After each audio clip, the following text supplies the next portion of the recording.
오래전에 영국의 고고학자들이 이집트로 가서 이집트 피라미드를 발굴하게 되었습니다. 피라미드를 조사하다 보니까 그곳에서 온전하게 잘 보존된 미라를 발견하게 됩니다.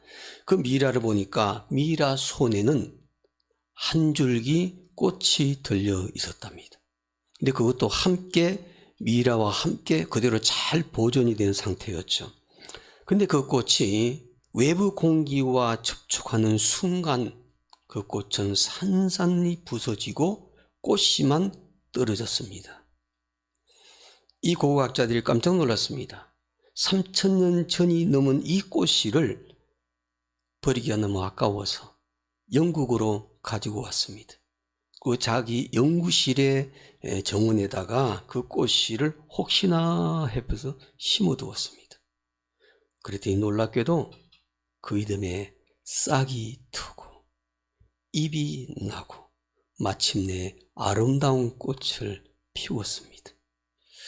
그런데 지금껏 영국에서 식물도감에서 한 번도 보지 못한 그런 새로운 꽃이었습니다.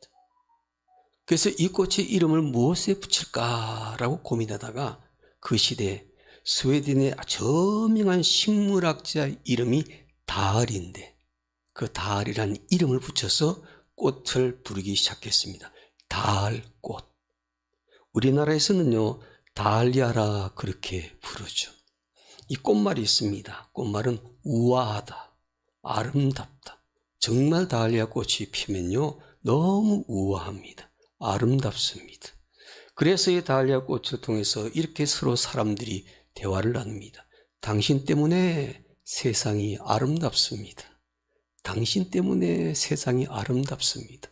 이것이 다알리아라는 의미를 가지고 있습니다. 우리 옆에 분들과 함께 한번 다알리아를 생각하면서 한번 나눠볼까요? 당신 때문에 세상이 아름답습니다. 옆에 분들 한번 나눠볼까요? 당신 때문에 세상이 아름답습니다. 우리 그리스도인들은요 그렇게 삶을 살아야 될 줄로 믿습니다. 당신 때문에 세상이 아름답습니다.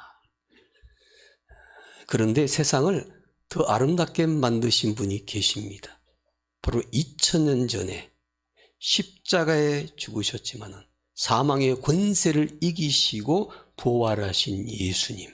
바로 그분은요 세상을 단순하게 아름답게 만든 것이 아니고 온 인류에게 부활의 소망을 주시고 우리에게 영원한 생명을 주셨습니다. 그러므로 예수님의 부활을 믿고 부활 신앙으로 사는 사람들은 주님 다시 오실 때 죽은 자 가운데서 다시 일어나는 부활의 영광에 참여할 수 있다는 믿음을 반드시 가져야 될 줄로 믿습니다. 그래서 우리가 믿는 기독교는 모든 종교들 중에 유일한 부활의 종교라는 거죠. 그러므로 기독교를 믿는 우리는 부활 신앙으로 사는 자가 되셔야만 합니다. 오늘 부활주일 예배를 드리는데 이 부활주일 예배를 드릴 때 많은 사람들이 교회에 와서 예배 드리기도 하고 또 부활주일과 전혀 상관없이 살아가는 사람들이 있습니다. 그 모든 사람들을 분류하면 세 종류의 사람이 있는 것 같아요. 첫째는 부활을 부정하고 부활을 믿지 않는 사람들입니다. 당연히 부활절 예배를 드리지를 않겠죠. 둘째는 부활을 인정하고 믿는 사람들입니다. 바로 이런 사람들은 부활절을 기억하고 주 앞에 나와서 부활절 예배를 드리며 감사하게 되는 것이죠. 셋째는 부활을 믿을 뿐만 아니라 부활 신앙으로 사는 사람이 있습니다. 여러분 어떤 분이십니까? 당연히 부활을 부정하거나 부활을 믿지 않는 불신자는 아닙니다. 그러나 우리는 분명한 것은 부활을 인정하고 믿는 사람들입니다. 그래서 부활주일날 교장에 이거 주 앞에 나와서 함께 예배를 드리고 있는 것이거든요. 그런데 여기서 한 걸음 더 나아가셔야만 합니다. 부활을 인정하고 믿을 뿐만 아니라 부활 신앙으로 사는 성도가 되셔야만 합니다. 우리의 삶 속에 주일날 함께 모여서 부활절 예배를 드리고 부활을 인정하고 믿는 것으로 끝나는 것이 아니라 부활절 예배 이후에 우리의 모든 삶의 영역 속에 부활의 신앙으로 사는 사람이 부활의 놀라운 능력을 우리의 삶 속에 경험할 수 있더라는 것이죠. 오늘 본문 말씀에도 보니까 고린도전서 15장은 기독교의 핵심 복음인 예수 그리스도의 부활에 대해서 말씀하고 있는 내용입니다. 그래서 15장에 보게 되면 바울 사도가 고린도 교회에게 보낸 편지 중에서 부활의 문제를 다루고 있는데 이것을 부활장이라 그렇게 말하죠. 부활장 속에서는 부활은 복음의 중심이 되고 그리스도의 부활의 필요성에 대해서 말씀하고 있고 부활의 몸의 성격에 대해서도 말하고 있고 부활의 시기와 순서에 대해서도 자세하게 말씀해 있는 것을 보게 됩니다. 미래에 우리가 이 부활에 대해서 궁금하신 분들은 오늘 집에 꼭 돌아가셔서 고린도전서 15장 말씀을 읽어보시기를 바랍니다. 그리고 결론적으로 부활 신앙을 가진 사람들은 어떤 삶의 자세를 가지고 살아야 하는가라는 것을 말씀해 주고 있는 것이 오늘 본문의 말씀입니다. 이 말씀은 부활장의 결론입니다. 이 15장 말씀을 읽으면서 이 본문 말씀을 놓치면 안 됩니다. 우리는 이 말씀을 통해서 부활 신앙을 가진 자는 어떤 삶을 살아야 하는가를 배울 수가 있죠. 그러면 부활 신앙을 가진 자는 어떤 삶을 살아야 할까? 부활 신앙으로 사는 자는 어떤 삶의 특징을 가지게 될까? 오늘 본문은 우리에게 답을 줍니다. 첫째로 부활 신앙으로 사는 자는 흔들리지 않는 견고한 믿음을 가져야만 합니다. 어떤 환경 속에서도 흔들리지 않는 믿음, 이 믿음을 가진 사람이 부활신앙으로 사는 사람의 특징이라 말할 수 있습니다. 본문 58절 말씀 제가 한번 전반부 읽겠습니다. 보시기 바랍니다. 그러므로 내 사랑하는 형제들아 견실하며 무엇하지 말며 흔들리지 말며 견실하며 흔들리지 말며 고린도 교회 성도들에게 이 편지를 보낸 바울은 말합니다. 내 사랑하는 형제들아 흔들리지 말라. 견실하며 흔들리지를 말라. 견고한 믿음을 가지라. 여기서 바울이 부르고 있는 내 형제라는 것은 고린도 교회 성도들 중에서 부활 신앙으로 사는 성도들을 지칭하는 것입니다. 그런데 바울은 그들에게 무엇이라고 권면합니까? 견고하게 견실하며 흔들리지 말라는 것입니다. 이 말은 고린도 교회 성도들에게 부활 신앙으로 사는 자는 어떤 환경 속에서도 흔들리지 않는 부활 신앙을 가지고 살아야 된다는 것을 말씀하고 있는 것을 보게 됩니다. 우리의 삶 속에 때로 어렵고 힘든 일이 찾아오고 내 힘으로 해결할 수 없는 인생의 어려운 문제가 우리의 가정에 찾아올 수도 있고 우리의 자녀들에게 일어날 수가 있습니다. 그때 내 믿음이 흔들려서는 안 된다는 것입니다. 견고한 믿음을 가져야 된다는 것입니다. 예수 그리스도를 믿지 않는 세상 사람들에게는 부활 신앙이 당연히 없죠. 교회를 다니지만 부활이 없다고 말하는 사람들에게도 부활신앙이 없죠. 그런데 부활신앙을 가진 성도들의 믿지 않는 세상 사람들에게 영향을 받아서 부활신앙이 절대로 흔들려서는 안 됩니다. 고린도 교회 성도들 중에서도 그런 사람들이 간혹 있었습니다. 오늘 이 시대 교회 안에서도 이런 성도들이 있을 수가 있습니다. 그래서 성경은 우리에게 이렇게 말씀합니다. 내 사랑하는 형제들아, 내 사랑하는 성도들아, 견실하며 흔들리지 말라. 흔들리지 않는 부활신앙을 가지라는 것입니다. 그러므로 오늘 부활절 예배를 드리는 여러분과 저는 우리가 소유한 부활신앙, 예수 그리스도의 부활을 믿음으로 말미암아 소유하게 된 이 소중한 부활신앙을 어떤 인생의 문제 앞에서도 흔들리지 않고 견고한 믿음을 가지고 담대하게 나아갈 수 있는 성도들이 되시기를 주님의 이름으로 축원합니다. 우리가 어떤 환경과 상황 속에도 흔들리지 않고 견고한 믿음으로 굳게 서게 되면은 우리의 삶을 통해서 부활하신 주님의 놀라운 능력을 우리의 삶 속에 꼭 경험하게 될 줄로 믿습니다. 둘째로 부활신앙으로 사는 자는 부활하신 주님 안에서 승리의 확신이 있으셔야만 합니다. 다시 말하면 부활신앙으로 사는 사람들은 그 신앙으로 세상을 이겨야 된다는 것입니다. 인생의 어려운 문제를 이겨내야 된다는 것입니다. 무엇으로요? 부활신앙으로. 본문 57절 말씀 우리 함께 다 함께 읽겠습니다. 57절 말씀입니다. 우리 주 예수 그리스도로 말미암아 우리에게 승리를 주시는 하나님께 감사하노니. 바울은 우리에게 하나님께서 승리를 주신다고 말씀하고 있죠. 그런데 누구로 말미암아 승리를 주신다고 말씀하고 있냐면요, 예수 그리스도로 말미암아. 죽음의 권세를 이기시고 부활하신 예수 그리스도로 말미암아 하나님은 우리에게 승리를 주신다고 말씀합니다. 그러므로 예수 그리스도의 부활을 믿는 그리스도인들은 세상에서 승리할 수 있는 것은 우리 자신의 능력이 아니라 부활하신 주님의 능력 때문인 줄로 믿습니다. 여러분 잘 생각해 보시기 바랍니다. 죽은 자들이 어떻게 다시 살아날 수가 있겠습니까? 인간의 이성으로는 이해할 수 없는 일입니다. 인간의 능력으로는 불가능한 일입니다. 그러나 부활신앙으로 사는 자는 부활의 기쁨과 영광을 누릴 수가 있습니다. 누구의 능력 때문인 줄 아십니까? 나의 능력이 아니라 부활하신 주님의 능력 때문에. 하나님은 그리스도인들에게 이김을 주시는데 부활하신 예수 그리스도 안에서 이김을 주신다는 겁니다. 그러므로 그리스도인들은 이미 부활하신 주님 안에서 사망의 권세를 이기시고 부활할 수 있다는 확신을 가지고 사는 성도들이 되셔야만 합니다. 우리는 이 시대가 악하고 불안하고 도무지 예측할 수 없는 상황이라 할지라도 하나님은 하나님의 자녀들이 그리스도 안에서는요, 세상을 이기고 승리할 수 있다는 확신을 우리에게 부어주셨습니다. 여러분, 사람들은 승리하기 위해서 승리의 확신을 갖기를 원하지만은 하나님께서는 이미 우리가 싸우기도 전에, 세상에 나가기도 전에 우리에게 세상을 이길 수 있는 믿음을 허락해 주셨다는 겁니다. 그래서 부활의 신앙 가지고 주님 안에서 주님의 능력으로 사는 사람들은요, 반드시 기억해야 될 것은 세상에 어떤 인생의 문제가 내 앞에 있다 할지라도 세상을, 문제를 이길 수 있는 능력이 주어졌다는 사실을 기억해 주시기를 바랍니다. AD 54년에 대로마 제국의 황제에 오른 사람이 있습니다. 너무나 유명한 네로입니다. 네로 황제는요, 17살 때 황제직에 올랐습니다. 사실 어린 나이에 황제가 됐기 때문에 준비가 안 된 사람이었습니다.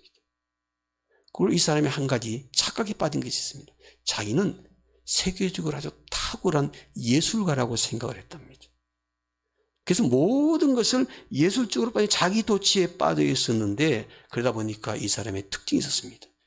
정서적으로 불안이 너무너무 심했습니다. 그래서 항상 불안감에 빠졌습니다. 드디어는 그가 황제에 오른 뒤 10년 후에 로마 시내에 불을 질렀죠. 자기가 시켜서 불을 지르겠습니다. 로마가 3분의 1이 타버렸습니다. 그러면서 네로 황제가 이 불을 낸 죽음은 기독교인들이다.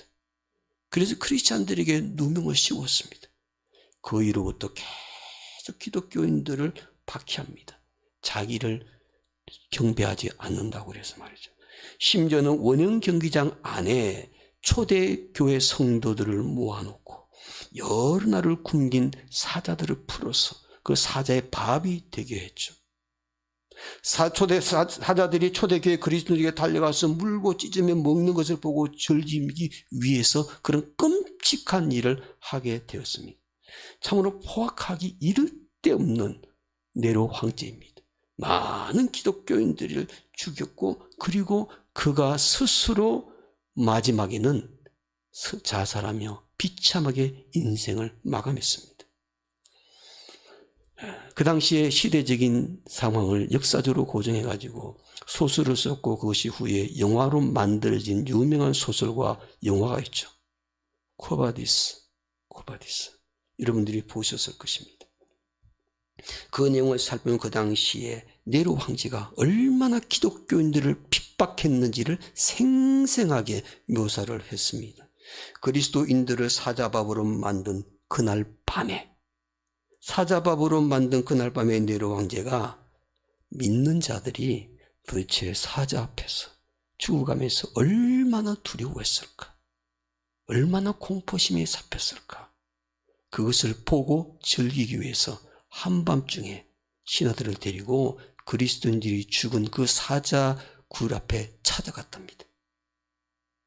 찾아가 보니까 그리스도인들이 얼굴이요, 죽음과 두려움의 공포 속에서 죽어간 것이 아니고 얼굴이 환한 모습으로 죽어 있더라는 것입니다. 어떤 사람은 막 눈물을 흘리면서 아름다운 모습 찬양을 하면서 그 모습으로 사자밥이 되어가지고 찢겨서 죽은 사람들의 그 시신들을 보게 됩니다. 네로가 그것을 바라보면서 어떻게 사람이 죽음 앞에서, 그것도 사자밥이 되어 죽어가면서도 저렇게 환하게 밝은 모습으로 웃으면서 죽을 수가 있을까 궁금했습니다.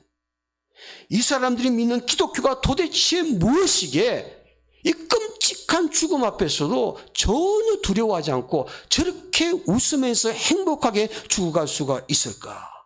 결국은요, 네로가 그 시신들 앞에서 겁을 먹었습니다. 그리고 그 자리에 털썩 주저앉게 되죠. 정신 잃고 맥없이 네로가 쓰러져 버리게 됩니다. 어떻게 이런 모습으로 죽을 수 있을까? 죽음 직전에 이런 장면이 나옵니다. 그리스도인들이 사자밥이 되기 직전에 무서워하거나 두려워하지 않고 아름다운 찬양을 부르면서 하나님께 영광을 돌립니다. 오직 하나님의 나라의 천국에 입성하게 될 것이라는 확신을 갖고 그들은 끔찍한 죽음조차도 감사하는 마음으로 받아들일 수가 있었던 것이죠. 그들은 부활의 신앙으로 네로의 그 폭군을 이겨냈습니다.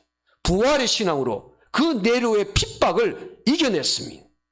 이것이 바로 기독교가 죽음을 이겨낼 수 있는 비결입니다. 바로 죽음을 이기는 부활의 파워입니다. 온전한 부활의 신앙만 있다면 사자밥이 되는 순간에도, 교수에 되는 순간에도, 불을 끓는 샘물에 던져지는 초대교회 교부가 있어도 그들은 한결같이 두려워하거나 떨지 아니하고 담대한 모습으로 웃으면서 기쁨으로 행복하게 그 죽음을 맞이할 수가 있었던 것입니다. 여러분, 이들은 부활 신앙으로 사는 사람들이기 때문에 이런 모습으로 죽어갈 수가 있었던 것이죠. 고린도후서 2장 14절에서 성경은 이렇게 말씀하십니다. 항상 우리를 그리스도 안에서 이기게 하시고, 그리고 또한 요한일서 5장 4절에서 대저 하나님께로 난 자마다 세상을 이기느니라. 하나님께로 난 자마다 부활 신앙으로 사는 사람들은 믿음으로 세상을 이긴다는 것입니다.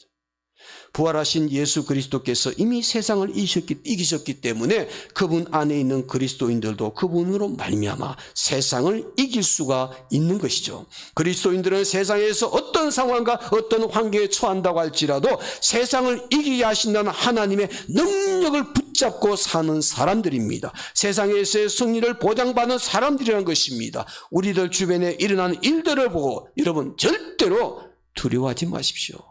염려하지 마십시오. 때로는 우리의 가정에, 우리의 자녀들에게, 우리의 사업장에, 내 일터 속에 때로는 두렵고 근심되고 염려되고 내 마음을 무너지게 만드는 일이 있다 할지라도 오늘 저와 여러분들은 어떤 믿음이냐? 부활의 신앙으로 사는 사람들입니다. 부활의 신앙은 죽음까지 이겨낼 수 있는 파워가 있습니다. 그 믿음으로 사는 사람들이거든요. 내 작은 세상의 일 하나 때문에 내 마음이 도련해지고 내 마음이 낙심되고 그저 무너지고 좌절하고 실망하고 주저앉는 것이 아니라 부활의 신앙으로 사는 사람들은 세상 어떤 일 앞에서도 두려워하거나 염려하거나 근심하거나 좌절하지 않고 주님 안에서 세상을 이길 수 있다는 승리의 확신 가지고 사는 성도들이 되시기를 주님의 이름으로 축원합니다. 부활신앙으로 사는 자는 어떤 삶의 특징을 가지고 있을까? 저지로 부활신앙으로 사는 자는요, 어떤 인생의 문제 앞에서도, 심지어 죽음 앞에서도 흔들리지 않고 견고한 믿음을 가지셔야 됩니다. 둘째로는 주님 안에서 세상 모든 문제를 이길 수 있다는 승리의 확신을 가지셔야만 합니다. 셋째로 부활신앙으로 사는 자는 주의 일에 더욱 힘쓰셔야만 합니다. 본문 58절 말씀 한번 보시기 바랍니다. 제가 읽겠습니다. 전반부만 읽겠습니다. 그러므로 내 사랑하는 형제들아 견실하며 흔들리지 말며 항상 주의 일에 더욱 힘쓰는 자들이 되라. 흔들리지 않는 부활신앙으로 사는 자들은 항상 주의 일에 더욱 힘쓰는 자들이 되라고 말씀합니다. 성경 말씀은 부활신앙으로 사는 자에게 명령합니다. 권면하는 것이 아닙니다. 부탁하는 것이 아닙니다. 오늘 본문의 말씀은 명령합니다. 항상 주의 일에 더욱 힘쓰는 자가 되라. 그러면 우리가 왜 주의 일에 더욱 힘쓰는 자가 되어야 할까요? 부활신앙으로 사는 자는 왜 더욱 주의 일에 힘써야만 할까요? 계속되는 58절 말씀 하반부에 답이 나와 있습니다. 58절 말씀 하반부 보시기 바랍니다. 항상 주의 일에 더욱 힘쓰는 자들이 되라. 이는 너희 수고가 주 안에서 헛되지 않은 줄을 알미라. 이는 이 말은 이유를 설명합니다. 왜 우리가 더욱 주의 일에 힘써야 되는가? 부활신앙으로 사는 자들은 왜 주의 일에 더욱 힘써야 되는가? 바로 그것은 우리의 수고가 주 안에서 헛되지 않다는 것입니다. 오늘 저와 여러분들이 섬기는 일, 저와 여러분들이 교회 외 주님 앞에 헌신하는 일이, 주의 일에 헌신하는 일이 결코 헛되지 않다는 것입니다. 우리가 주의 일에 헌신할 때 그 수고가 결코 헛되지 않다는 것. 다시 말하면 우리가 부활하여 장차 주님 심판대 앞에 서게 되었을 때 하나님의 상급 보상을 받을 수가 있다는 것입니다. 그러므로 흔들리지 않는 부활신앙으로 사는 자는 하나님의 상급을 확신하기에 더욱더 주의 일에 힘쓰는 자가 되는 줄로 믿습니다. 만약 우리의 수고가 헛되다면, 아무런 상급이 없다면, 우리가 세상에서 죽음으로 모든 인생이 끝난다면 우리의 수고가 헛될 수가 있습니다. 부활이 만약에 없다면 우리의 신앙생활이 헛될 수도 있습니다. 그러나 부활의 믿음의 확신을 가지고 부활신앙으로 사는 사람들은요, 우리의 수고는 절대 헛되지 않다는 것을 분명히 알고 있습니다. 우리 인생에 가장 큰 비극이 무엇일까 생각해 보면요, 참 인생은 열심히 살았습니다. 치열하게 살았습니다. 그런데 인생 마지막에 결산해 보게 될 때 아무 소득이 없는 인생이에요. 그냥 적당히 인생을 살다가 마지막에 소득이 없으면은 그래도 덜 억울할 텐데, 정말 열심히 살았어요. 치열하게 살았어요. 그런데 결산할 때 아무 소득이 없어요. 헛된 인생을 살아온 것이죠. 내가 열심히 뛰어다니며 살기는 살았는데, 그래서 어떤 기대를 했는데 인생에 아무 소득이 없고 열매가 없습니다. 이것은 인생의 가장 큰 비극이요 슬픈 일입니다. 그런데 우리가 주님 앞에 서게 되었을 때, 주님 앞에서 우리가 살아온 인생을 결산할 때, 그때가 있는데 아무 소득이 없이 헛된 인생을 살아온 것으로 드러난다면 얼마나 부끄러운 일일까? 주님 앞에 서게 되어 인생을 총 결산할 때, 아무개야 세상에서 주로 어떤 일을 하고 왔니? 라고 물으신다면, 세상에서 어떤 일을 힘쓰다 왔니? 이렇게 물으신다면 우리가 무엇이라고 대답을 해야 할까? 대답할 것을 여러분들 준비하시고 주님을 꼭 만나시기를 바랍니다. 본문에서 우리의 수고가 헛되지 않는 비결을 분명히 말씀해 줍니다. 그러므로 내 사랑하는 형제들아 견실하며 흔들리지 말며 항상 어떤 일에 힘쓰라고요? 주의 일에 힘써라. 주의 일에 힘쓰라고 말합니다. 주의 일에 헌신한 사람들의 수고와 봉사는 결단코 헛되지 않다는 것입니다. 주의 일에 헌신하여 힘쓴 자는 반드시 주님 앞에서 결산할 때 상급이 있습니다. 부활신앙으로 사는 자는 인생의 모든 자원들을 투자를 잘 하셔야 됩니다. 어디에 투자해야 될 것인가? 하나님 앞에 서게 될 때 인생 총결산할 때를 대비해서 인생 모든 자원을 투자를 잘 하셔야 됩니다. 우리 인생 자원은 무엇입니까? 내 시간, 내 재능, 내 물질, 나의 에너지, 모든 것이 하나님께서 나에게 주셨기에 그 모든 자원을 주의 일에 더욱 힘쓰는데 쏟아부을 수 있는 그런 성도가 되면요, 장차 부활해서 주님 앞에 심판대 앞에 서게 될 때, 주님, 저는 저에게 주신 모든 인생의 자원으로 제가 이렇게 살다 왔습니다, 고백할 수 있는 그런 성도가 될 줄로 믿습니다. 조니 에릭슨 타다라는 자매가 있습니다. 이 자매는요, 아주 신체도 건강하고 아주 외모도 준수하고 아름다운 자매였습니다. 이 자매가 승마도 하고 수영도 즐기고 아주 평범하고 행복한 삶을 살아왔던 어린 시절이 있었습니다.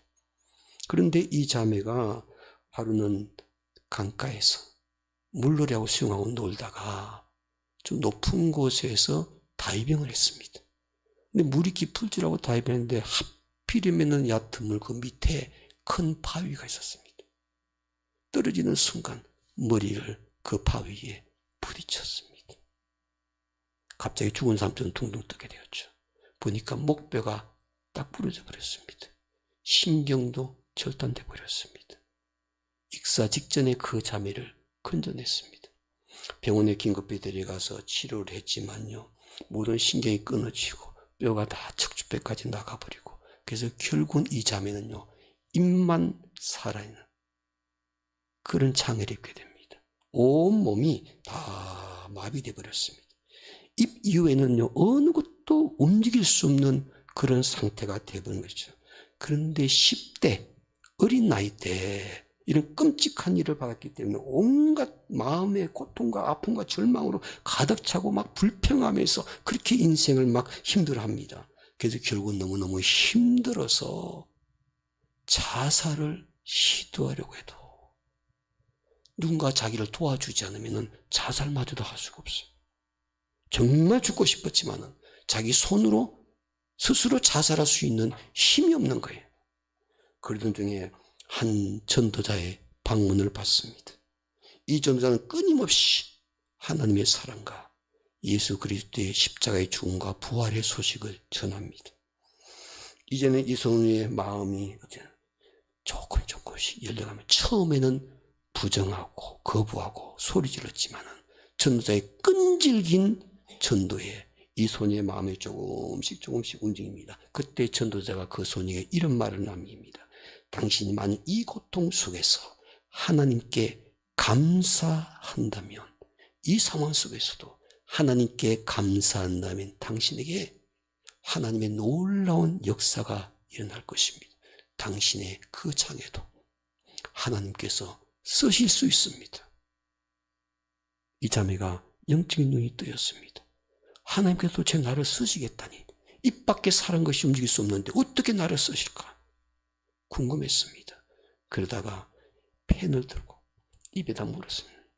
펜을 입에다 물고 그림을 그리기 시작합니다. 그런데 입으로서 펜을 물고 그림을 그리면서 그 그림이 너무너무 유명해진 거예요. 그러면서 이 사람이 입으로 그림을 그리는 화가로서 변신하게 됩니다. 근데 그 당시에 이 자매가 입에 물고 그림을 그렸던 펜, 그게 질레이트 컴퍼니라는 그 유명한 회사 건데, 그림이 나와 있죠. 저걸 본 거예요. 그랬더니 그 회사 사장이 저걸 보고 감동을 받았습니다. 그래서 사장이 저 자매를 만나가지고 우리 회사의 명예사장으로 영입을 했습니다. 그래서 사장과 똑같은 평생 월급을 주겠다고 했습니다. 그리고 저 자매는 그 회사의 제품을 막 저렇게 입에 물고 그림을 그립니다. 그런데 그 펜에다가 이 자매가 요청을 했습니다. 거기에다가 영어 인술로 PTL이라는 약자를 써주십시오. 그러면 제가 모델이 되어드리겠습니다. PTL, 이 말의 약은 하나님을 찬양하라, 하나님을 찬양하라. 근데 이 회사는요, 기독교 회사가 아닙니다. 회장이 전혀 기독교인이 아닙니다. 그런데도 이 자매의 요청을 받아서 반드시 그 회사 모든 펜은 PT라는 이름을 붙여서 팔기 시작합니다. 갑자기 날개 돋친듯이 팔립니다. 회사가 어마어마한 실적을 올리게 되죠. 그리고 많은 사람들이 그 펜을 쓰면서 PTL이라는 단어가 무슨 뜻이냐고 문의를 합니다. 그때마다 회사에서 여호와를 찬양하라, 이 설명하고 이 감동의 스토리를 전해줍니다. 많은 사람들이 은혜를 받고 그리스도인이 되게 되었죠. 이 자매는요, 늘 다니면서 간증을 하고 다니는데 이 자매가 책도 23권이나 썼습니다. 이 자매의 그 관련된 영화 존이라는 영화를 만들어서 전 세계 언어로 번역해가지고 곳곳에 많은 사람들이 보고 감동을 받게 되었죠. 그런데 이 자매가 이렇게 삶을 살아가면서 더 놀라운 것은 하나님께서 이 자매를 쓰시는데 세계 곳곳에 특히 장애인들을 위해서 희망을 잃고 소망을 잃고 낙심하고 살아간 사람들에게 삶의 소망을 불어주고 부활신앙으로 살아가게 만들어줍니다. 이 자매가 2019년이 70세 생일을 맞이했습니다. 금년이 우리나라 나이로 74입니다. 근데 이 장애를 가지고 지금도 살고 있으면서 지금도 전 세계인들에게 복음을 전하는 전도자로 귀하게 쓰임을 받고 있습니다. 이 자매가 최근에 미국에서 코로나19에 확진이 됐습니다. 근데 코로나19도 혼자 개인적으로 있으면서 잘 극복했습니다. 그 일을 통해서 또 세계 사람들에게 이렇게 장애를 가지고 나도 코로나를 극복할 수 있다, 코로나 환자들에게 희망의 메시지를 던지게 되었죠. 이 자매가 만 70세 생일 때 자기 인터뷰한 내용을 영상으로 제가 편집을 해가 보여드립니다. 그리고 마지막에 이 자매의 찬양곡을 잘 가사를 들어보시기 바랍니다.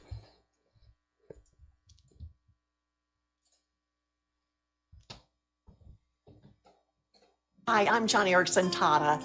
And have you ever looked around and wondered, how did I get here? How'd this happen?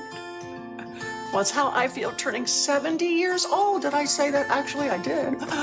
If you had told me back in the late 60s when I became paralyzed in that diving accident that I would live to the age of 70, oh my goodness, my doctors would have laughed at you because I'm living way beyond the statistics. And you know what? I am living well. I'm living joyfully. Yes, a broken neck is a tragedy, but God has the capacity, get this, to look at our suffering through a narrow lens and a wide angle one. When God looks at a painful event through a narrow lens, like my broken neck, he sees the tragedy for what it is, and he is deeply grieved. I mean, God felt the sting in his chest when I dove into shallow water and crunched my neck and severed my spinal cord. But when God looked at it through his wide-angle lens, he saw the tragedy in relation to everything leading up to it,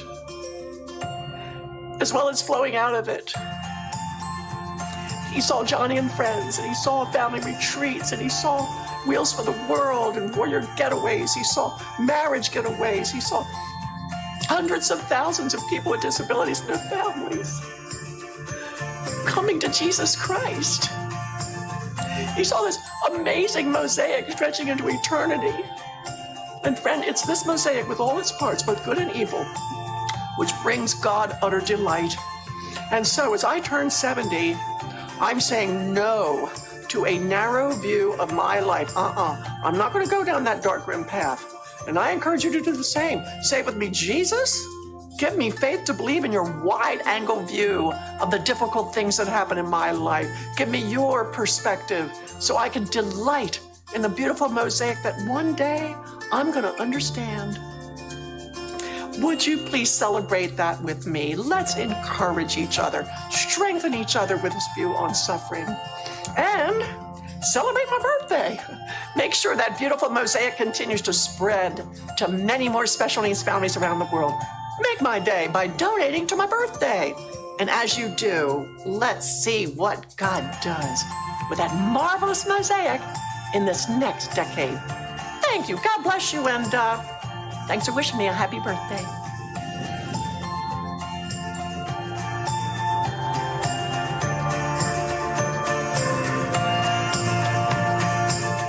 Life and let it be consecrated.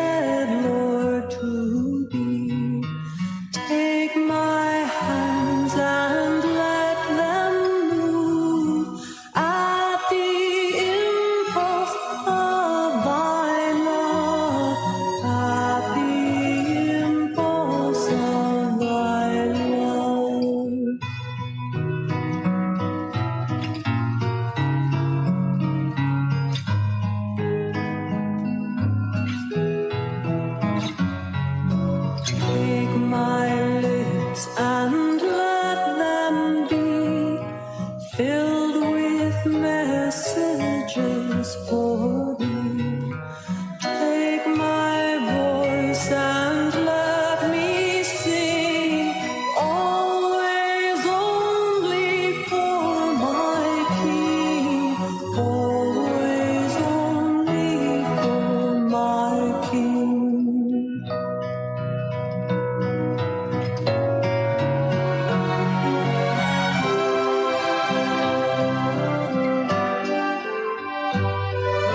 Take my love, my God, I pour at thy feet its treasure store. Take myself and I will be ever only all for thee, ever only all for thee.